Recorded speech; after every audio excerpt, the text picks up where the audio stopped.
बालोद जिला इस वक्त कोरोना संक्रमण के मामले में ग्रीन जोन में है और इसको देखते हुए जिलेवासियों को राहत देते हुए जिला प्रशासन ने लॉकडाउन में ढील भी दी है। लेकिन अचानक किसी व्यक्ति को नोवल कोरोना वायरस का संक्रमण आ जाए, उस स्थिति को कैसे कंट्रोल करे, इसको लेकर आज एक मॉक ड्रिल किया गया। हालांकि इस मॉक ड्रिल के दौरान लोगों में संशय की स्थिति बनी रही।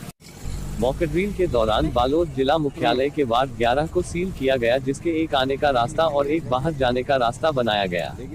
इस मॉक ड्रिल में प्रशासन के 20 सदस्य शामिल थे, जिसको अलग अलग अधिकारियों द्वारा मॉनिटरिंग किया जा रहा था। जिला प्रशासन के इस मॉक ड्रिल को देख कुछ समय के लिए एक ऐसा माहौल बन गया, जिससे लोगों के मन में भी यह बात आने लगी कि क्या बालोद में कोरोना के संक्रमित मरीज पाया गया है। लेकिन इस पूरे मामले से शाम को जिला प्रशासन व पुलिस प्रशासन ने पर्दा उठाया और प्रेस कॉन्फ्रेंस कर बताया कि ये सिर्फ एक मॉक ड्रिल था। देखिए, कोरोना वायरस जो है इसका इम्पैक्ट पूरे विश्व में है और इससे निपटने के लिए हम लोगों ने अपने ज़िले में जो है सभी ब्लॉक लेवल पे एसडीएम की अध्यक्षता में एक टीम बना रखी है कि अगर किसी जगह कोरोना के प्रकरण आते हैं तो तत्काल इंसिडेंट कमांड टीम जो है वो कैसे एक्टिव होगी। और उस टीम के अधीन सबसे पहले तो जो बैरिकेडिंग करना है और लॉ एंड ऑर्डर संभालना है वो वाली टीम होगी, जिसमें एसडीएम और सीएसपी पुलिस होंगे। इसके अलावा उसके अधीन जो है आरआरटी रैपिड रिस्पांस टीम भी होती है 5।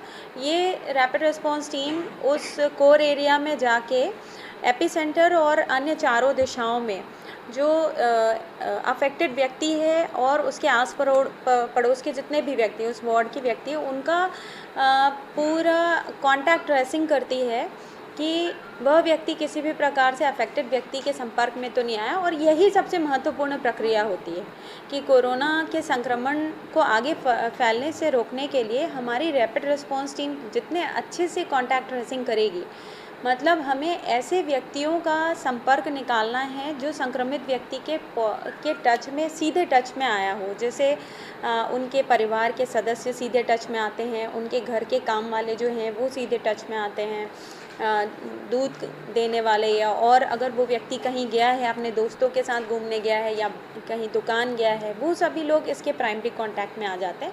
तो प्राइमरी कांटेक्ट वालों को एज़ पर प्रोटोकॉल हमें गवर्नमेंट क्वारंटीन सेंटर में भेजना है। तो आज की मॉक ड्रिल में इतना अच्छा हमें सहयोग रहा कि जिस व्यक्ति को हमने संक्रमित व्यक्ति बनाया था और उसकी कांटेक्ट ट्रेसिंग में जो भी प्राइमरी कांटेक्ट के लोग आए थे वो स्वेच्छा से ही क्वारंटीन सेंटर वो ना सिर्फ गए, वो क्वारंटीन सेंटर में जो है दिन भर एक रूम में ही रहना होता है। एज अ मतलब आपको और किसी से मिलने जुलने के लिए मनाही होती है, टहलने पे मनाही होती है। तो ये पूरी प्रक्रिया में आम व्यक्ति ने मदद की। वो सभी, जैसे एक संतोष सिंह नाम है उनका, और भी बाकी जो 3 लोग हैं, एक महिला थी अनीता, क्या नाम है उनका, नाम बताएंगे, उन सभी को मैं धन्यवाद भी देती हूँ कि उन्होंने प्रशासन का सहयोग किया। इसके पश्चात जो व्यक्ति है, जो पॉजिटिव व्यक्ति है, उसकी इलाज किस प्रकार से हम करेंगे। वैसे तो हमें एम्स ले जाना है, लेकिन अगर ज़िले में इलाज की स्थिति होगी तो ज़िला अस्पताल कितनी तरह से अलर्ट है और ज़िला अस्पताल के कर्मचारी कितने ट्रेन हैं, हमारे डॉक्टर्स और स्टाफ, ये भी आज एक मॉक ड्रिल में हो गया। हमारे पास ज़िला अस्पताल में 8 वेंटिलेटर हैं, ऑक्सीजन सिलेंडर की व्यवस्था है, मतलब सेंट्रलाइज ऑक्सीजन की व्यवस्था है, और बाकी पूरी चीज़ें जो है व्यवस्थित हैं। डॉक्टर्स की ट्रेनिंग भी इसमें दी जा चुकी है। इसके पश्चात शुरू होता है जो मुख्य कार्य है कि किस प्रकार से नगर में दुकानों को बंद कराना है, किस प्रकार से लोगों में मुनादी करके लोगों को सूचना पहुंचानी है। तो यह कार्य भी नगर पालिका और पुलिस के माध्यम से किया गया, प्रशासन के माध्यम से। इसमें सभी व्यवसायियों का बहुत अच्छा सहयोग रहा, नगर की जनता का सहयोग रहा, जिसके लिए मैं उन्हें धन्यवाद देती हूँ। और मैं सराहना भी करती हूँ कि मुश्किल घड़ी में वो शासन प्रशासन के साथ, और किसी और के लिए नहीं, अपने लिए, हमारे लिए, खुद के लिए वो खड़े रहेंगे। ये बहुत अच्छी बात है। बैंकों को भी कई बंद कराया गया, गांव वालों का भी सहयोग रहा कि किसी ने इसमें इफ़ एंड बट नहीं किया कि क्यों किया जा रहा है, क्या है, कैसा है, इस तरह से नहीं। जो भी हमारी ओर से संदेश जनता को गया या जो भी मुनादी कराई गई उसका शब्दशः पालन किया, ये बहुत अच्छी बात है। इसमें कि अभी हम जो है सिर्फ बालोद शहर को लिया है। हमारे जितने नगरीय निकाय हैं, हमारे पास 8 नगरीय निकाय हैं, हर निकायों में इस तरह से हम बीच बीच में मॉक ड्रिल करेंगे। इसके अलावा ब्लॉक के ग्रामीण क्षेत्र में भी बीच में हम मॉक ड्रिल करेंगे, ताकि गांव के लोग या बाकी भी जो लोग हैं वो सतर्क रहें और उन्हें पता हो। एक हिसाब से आज हमारे बाकी के जो अमले हैं उनकी एक ट्रेनिंग भी हो गई, पूर्वाभ्यास भी हो गया। इस दौरान हमने जो छोटी छोटी गलतियाँ की और जो कम्युनिकेशन गैप हुआ उसको भी हम मीट आउट कर सकते हैं। अभी हम ये प्लान कर रहे हैं कि हर वार्ड के हिसाब से एक अपना मैप बना लें। जैसा कि अभी आपने कहा कि अभी तो सिर्फ एक वार्ड में किया है, तो वार्ड नंबर 1 में अगर आता है तो कौन सा हमारा एंट्री और एग्जिट गेट होगा। अगर वार्ड नंबर 2 में कोई मरीज होता है या 3 में मरीज होता है, इस हिसाब से हमारी आगे की प्लानिंग रहेगी, न सिर्फ बालोद के लिए बल्कि जो है सभी नगरीय क्षेत्र के लिए रहेगी। और ग्रामीण क्षेत्र में चूँकि गांव ही वो एरिया है, तो गांव में एग्जिट और एंट्री का 1 या 2 रास्ता होता है, उससे ज़्यादा नहीं होता है। तो गांव के लिए भी उस तरह से हम प्रिपेयर रहेंगे। अप्रैल को माननीय मुख्यमंत्री जी ने सभी जिलों के एसपीज, कलेक्टर्स, सीएमओज से वीडियो कॉन्फ्रेंसिंग के माध्यम से उनकी तैयारियों का जायज़ा लिया था। और उस दौरान जो अन्य जिलों ने अपने एक्सपीरियंस शेयर किए थे, उससे मैंने और कलेक्टर महोदया ने उसी वीसी के तुरंत बाद डिसाइड किया था कि 1 हफ्ते के अंदर हमको अपने ज़िले में एक मॉक ड्रिल करना है कि यदि कोई पॉजिटिव केस यदि मिलता है तो हमारा सिस्टम कितना प्रिपेयर्ड है और हमारा जो अमला है उन अंतर विभागीय अमला, उनके बीच में आपस में कितना समन्वय और सामंजस्य है। तो उसकी सारी तैयारियों के लिए हमको 4 बहुत क्रुशियल चीज़ें थीं। एक तो ये कि कोविड-19 के हिसाब से एक वॉर रूम की स्थापना करनी थी। तो चूँकि police control room central location है, तो वॉर रूम के लिए पुलिस कंट्रोल रूम को डिसाइड किया। इसमें जो पहले से नगर पालिका के सीसीटीवी कैमरे लगे हुए थे, उन सीसीटीवी कैमरों का एकल स्थान पे कंट्रोलिंग और उन कैमरे की लाइव व्यूइंग के साथ साथ उनमें कमांड हम साथ में दे सकें यदि कहीं पे लॉकडाउन में कहीं कोई शिथिलता है या अन्य कोई निर्देश हमको पास करना है। तो ये चीज़ हमने तुरंत बहुत वॉर फुटिंग पे इस चीज़ को तैयार किया, इस रूम को, वॉर रूम को। और उस वॉर रूम का फ़ायदा ये रहा कि सभी विभागीय अधिकारी को यहाँ पर एक साथ बैठ के और जो भी चीज़ें हैं उसको टेक्निकल जो भी मदद है, हमारी साइबर सेल भी यहाँ पे है, हमारे पास लाइव फुटेज भी यहाँ पे है। इसके अलावा जो हमने इस ड्रोन कैमरे की मदद ली है उसका भी फुटेज हम यहाँ पे व्यू कर सकते हैं। तो पहली चीज़ हो गई वॉर रूम प्रिपेयर्डनेस। दूसरी चीज़ है कि एक जिला स्तर पर एकरूपता के लिए कलेक्टर महोदया ने इसमें एक आदेश जारी किया था कि इंसिडेंट यदि कोई होती है तो उसको इंसिडेंट को कमांड करने के लिए एक टीम का गठन करना आवश्यक है। तो उस इंसिडेंट कमांड टीम के कमांडर एसडीएम, संबंधित एसडीएम को रखा गया और सह कमांडर के रूप में उसमें संबंधित सीएसपी और एसडीओपी को रखा गया। उनकी मदद के लिए अन्य जो भी तहसीलदार हैं, सीएमओ नगर पालिका हैं, सीईओ जनपद पंचायत हैं, बीईओ हैं, बीएमओ हैं, उनको रखा गया। तो एक बहुत समेकित और बहुत ही सुंदर और अच्छा आदेश उसमें जारी हुआ, जिसमें बड़ा कॉम्प्रिहेंसिवली सभी चीज़ों को समावेश किया गया था, किसका क्या भूमिका रहेगा ऐसी परिस्थिति में और कितना क्षेत्र को अपने को कंटेनमेंट जोन और कितने क्षेत्र को अपने को बफर जोन बनाना है।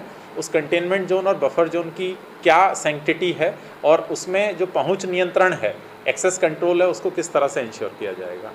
उसके पैरेलली एक पुलिस ने अपना एक पुलिस बंदोबस्त आदेश जारी किया कि हम उसमें जो अपेक्षाएं की गई हैं उस अपेक्षाओं को किस तरह से हमारा जो बंदोबस्त में लगाया गया बल है वो पूर्ण करेगा। अब आदेश जारी करने के साथ साथ चूँकि अलग अलग ब्लॉक में ये पॉजिटिव केस किसी भी ब्लॉक में आ सकता है, तो प्रत्येक ब्लॉक के जो ब्लॉक स्तरीय अधिकारी हैं उनको ट्रेंड करना इसमें बहुत आवश्यक था।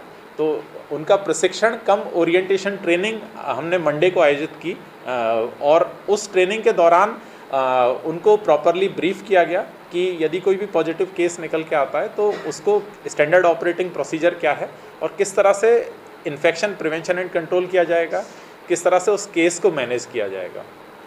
इसके बाद में फिर डिसाइड किया कि किस जगह से उसकी शुरुआत की जाए। चूँकि बालोद डिस्ट्रिक्ट हेडक्वार्टर है, यहाँ पे हमारे पास सारे अच्छे संसाधन हैं और तो शुरुआत में बालोद को चुना गया और इसमें ऐसे वार्ड का चुनाव किया गया जहाँ पर ये सारी चीज़ों को हमने जितनी भी प्रिपेयर्डनेस है उसको इम्प्लीमेंट कर सकें।